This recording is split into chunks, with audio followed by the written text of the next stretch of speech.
Everybody, my name is Sakai, and I'm going over debate number three. As I am in support of the United States dropping the nuclear bombings on Hiroshima and Nagasaki. Giving a little pretext, we know that Japan had attacked the United States in 1941 in December in Hawaii and Pearl Harbor. Over 2,000 troops were killed at that stake, leading to United States involvement in the Pacific War with Japan. At first, the United States' campaign was actually island hopping, as I think pretty much everyone knows. The island hopping campaign going to each island closer and closer and closer, entrenching into Japan in order to really get that air superiority over Japan. Now, these island hoppings alone costed the United States so many lives, troops, resources. It costed a lot in order for the progression of the islands.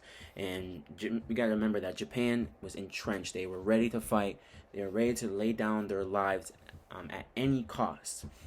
Now, when I say that, I'm not just talking about loyalty. I'm talking about sheer, plain, simple loyalty, in which the emperor instated in his troops, in which they were ready to lay their life down at any cost, at any time, as we know, including the citizens as well. So, I mean, the citizens believed that they were going to win this war. They believed that the United States wasn't going to invest that much into the war, as much as we really did. They didn't think that it made sense for the United States to send countless, endless troops, resources, time. It didn't make sense, so which that gave them the false hope of they were going to win the war. As we can see, it didn't really happen. The United States sent out Harry Truman sent out a last unconditional surrender note, trying to persuade the emperor that we have weapons of mass destruction that were unprecedented. But unfortunately, he didn't believe it, which made sense at the time, as no weapon like that was ever seen in the eyes of anybody. So unfortunately, it hadn't been used.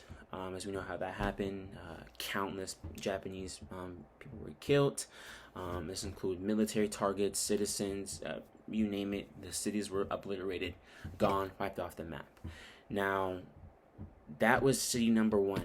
And what happened was Harry Truman did wait 3 days in order to hear anything back from the emperor, any sue for peace, any unconditional surrender, because we have to remember that Japan attacked the United States. So obviously we're not gonna, accept their terms of peace.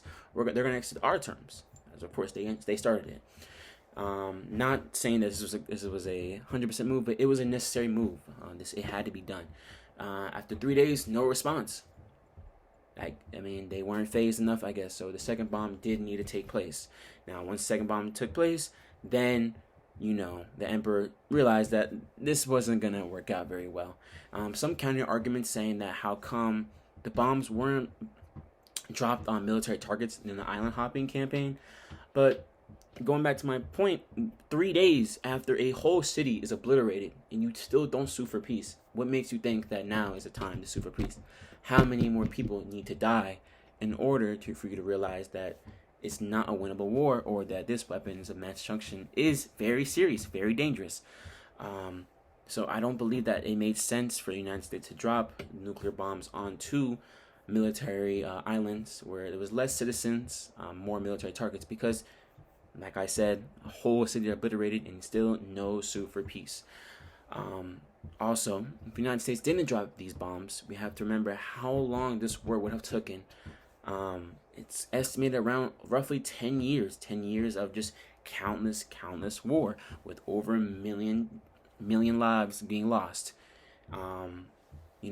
Going to that point, a counter argument, people say, how come we just couldn't bomb these cities?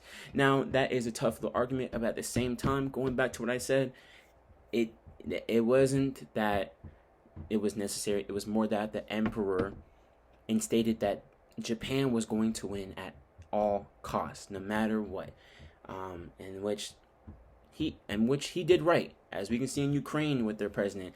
He's stating that we need to fight. We were not letting any foreign power encroach in our land, as any president or leader of a country should. But unfortunately, it was false hope. Really false hope. He didn't really come to the realization that these weapons of mass destruction weren't just little toys. They were serious. At the end of the day, we have to think about, is it worth the lives of the allies, or is it worth the lives of the Axis? In which that is the hard point to come down to. But that is my time, though. Thank you, everybody. I appreciate it. You guys have a great day. Thank you.